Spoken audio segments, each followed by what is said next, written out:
Sacred Heart is proud to sponsor Pensacola Histories in recognition of the Daughters of Charity who brought their mission of care to Pensacola over 90 years ago.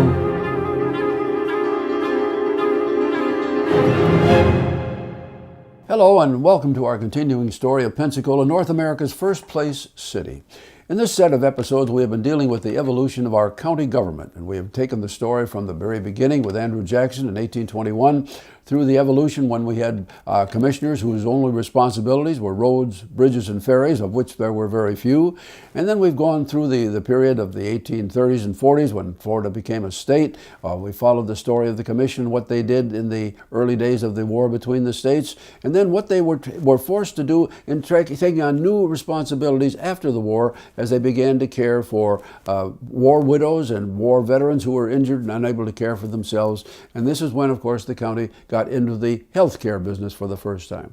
We moved through the 1880s as the railroads are prospering, the lumbering industry is prospering, and by the time we get into the mid-1880s, while county had very little to do with this, we begin to see now that the entire area is now coming into its own as far as utilities are concerned, because in 1884-85, a water system was placed in the city, and that was followed by the digging and placement of sewers by the city council. Then came the placement of our streetcars, and following this, of course, was the building of the Opera House, which began the story of culture and its development downtown.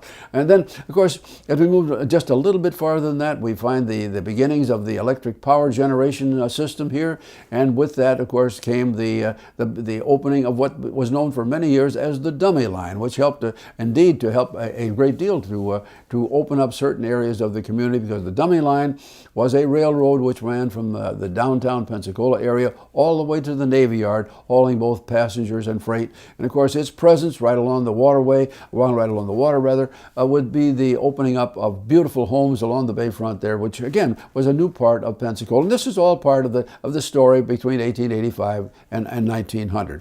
Now, as we reach the end of the century, we begin to see all sorts of new opportunities coming into being, because agriculture is coming into its own.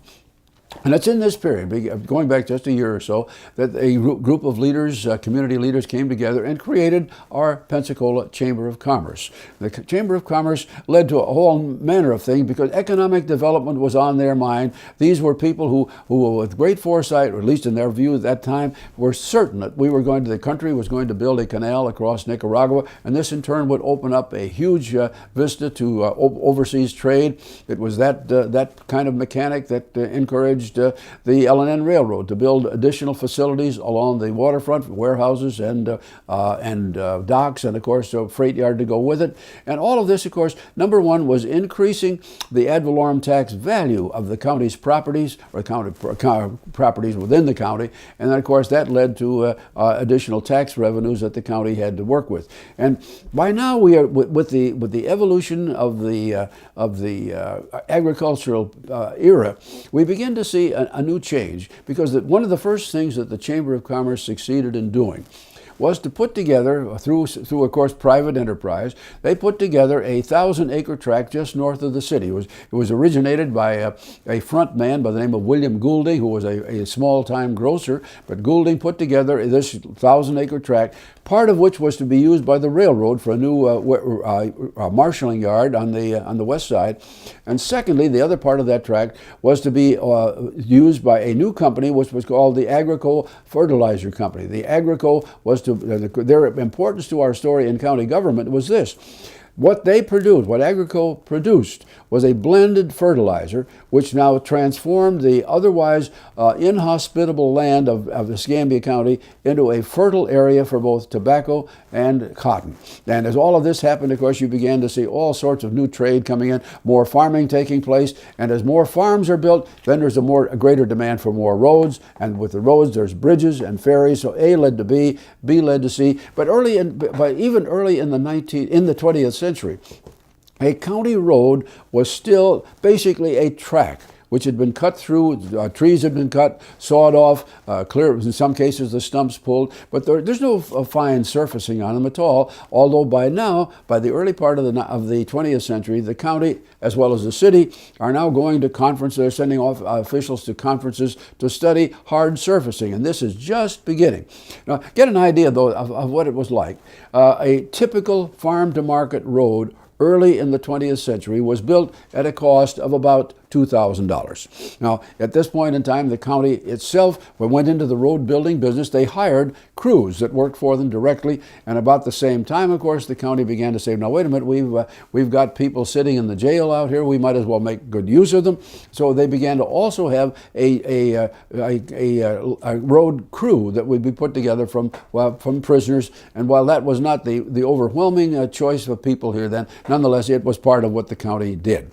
Okay, we moved into the early part of the new century, and we begin to see things change. By now, while the idea of roads, bridges, and ferries had been fine when it was literally contracted out to individual farmers or landholders, but now the traffic was growing, and these little operations that they had before just were not suitable. And it is now in American history that we begin to see some of the large steel companies in Pittsburgh and places like that begin to put together prefabricated steel bridges. And now you begin to see the county commission talking with people about that. They don't make a decision quite yet to do this, but by the time we get just a few years further into the 20th century, you begin to see the county commission buying prefabricated steel bridges that are put across smaller and even larger streams. And the city council, by the way, would get into the same sort of arrangement for places like the bridge across Bayou Tahar. Okay. We're in a period in the early part of the 20th century. We're in a period when the railroad craze is still with us. Early in the 20th century, between 1900 and the year 1907 or 8, you see just a wave of people coming together, business leaders who can see an advantage of a railroad going from Pensacola to somewhere, to the north, northeast, or the west. One group succeeds in putting together what became known as the Pensacola, Alabama, and Tennessee, which was the forerunner of another railroad, the same railroad taking another name, and which ultimately then became the Frisco, and then later, still in the 20th century, the Burlington Northern. But this begins, but early in the 20th century, you have as many as 6 different railroads chartered, ready to begin building, going out of Pensacola to the west. All of these would have gone down West Main Street. None of these ever came to be. But nonetheless, this is all part of the economic culture of the times in which the county commissions became very much involved, because one can imagine how much negotiating went on as to where a railroad right-of-way would have been had a Railroad X, Railroad Y, Railroad Z ever actually been constructed. But of course, they were not. We moved into the year 1910, and by now the county has grown and in population, and as that happens, the legal requirements are growing as well. So much so that in 1910, the legislature created a new level of courts. This one now was to be called the Court of Record. And this meant, of course, that you had to have new facilities for it. And now the county commission came together, and for the first time since the building of the courthouse, they decided that they are going to proceed with a new jail and sheriff's headquarters. They sold bonds for this. The total cost was about $185,000. And the building that was erected still stands on the corner of Main and Jefferson Streets, and it was built in 2 parts. The part to the north was to house the judge's chamber and the courts and the judge's offices above. And then opposite became a small courtyard, an entrance courtyard, and then on the opposite side, on the southern side, was to be the county jail. And this, as I say, this was built and occupied in service in 1912, and it continued to service one way or the other for the next 60 years. Today, in the 21st century, we look at that building, which has been beautifully restored, and it's now our Pensacola Cultural Center. But that was the major county capital construction of that particular period. Okay, moving ahead, we did not mention earlier the county's the county's operation and involvement in the school system. In another episode, we have detailed how our public education system came to being, but we must take note, of course, that beginning way back in 1885, the county commissioner became a kind of a collection agency, if you will, for the portion of ad valorem taxes that would be used for school purposes. And the county's real school system, we can say honestly, began about 1885 with Nathan Burrell Cook as the superintendent. And as we move into the 20th century, of course, the construction of schools continues on. The county commission itself has very little to do with this, except that as its constitutional officers, the assessor and the tax collector are very much an intimate part of this. And at a point when we get into the early part of the 20th century, there's still a separate movement within the movement itself, because we now find that some portions of the county are underserved for education. And so at one point we had as many as 27 separate school districts within Escambia County, and each had its own tax rate, which of course had to be measured by the tax assessor, collected by the tax collector, and turned through the county commission to the school board for using. But the method worked, and that's the way the taxation system went. Well, we moved on to the year 1914.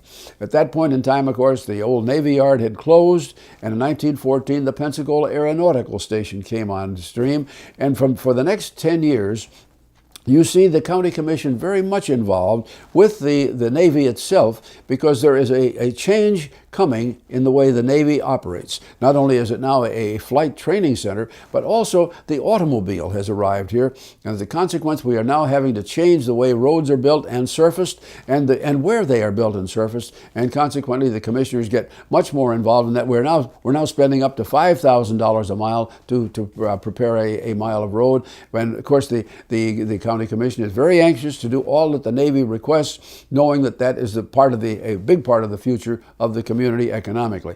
By the way, we should mention this. At this point in time, this is 1914-15 now, the county commissioners, who of course were part-time operators as they continued to be into the next century. But at this point in time, each commissioner was paid $12 per month for his service. Okay, in the period that takes place the next few years, we see other changes beginning to come here that do impact the county itself. Number one was the arrival of the first manufacturing plant other than lumbering. And this, of course, was Newport Industries that came into being in 1916. And then the next year, 1917, with the war now in progress and the United States involved, the Pensacola Shipbuilding Company was put in place along the east side of Bayou Chico. And this was a lot of county operation that helped there, because they needed all sorts of infrastructure, and again that was put in place very well. Okay, we moved to 1919, and now a great change begins to come over the community. In 1919, the federal government enacted two amendments. The first one, of course, dealt with prohibition, a pair of laws to prohibit the manufacture and sale of alcoholic beverages. And the second, of course, was the amendment which made it possible for women to have the vote. I note, first of all, on the 18th Amendment and its companion, the Volstead Act. In putting that in place, it meant that scores of businesses in Pensacola were going to go out of business. The bars, the saloons, the distributors, all of them were now literally closed down. And one of the first things that happened, of course, was that our governor, Sidney Katz, who was a little bit of a character, had a very strong belief in prohibition, and he was very unhappy with what the sheriff at that time was doing to get in there and stop bootlegging and stop the sale of liquor. And so he removed him from office and appointed his old friend, Mr. Whitaker, to become the sheriff, even though Mr. Whitaker had never had one day of law enforcement experience. But he was the man who was supposed to stop the bootlegging and the sale and trafficking of alcoholic beverages here.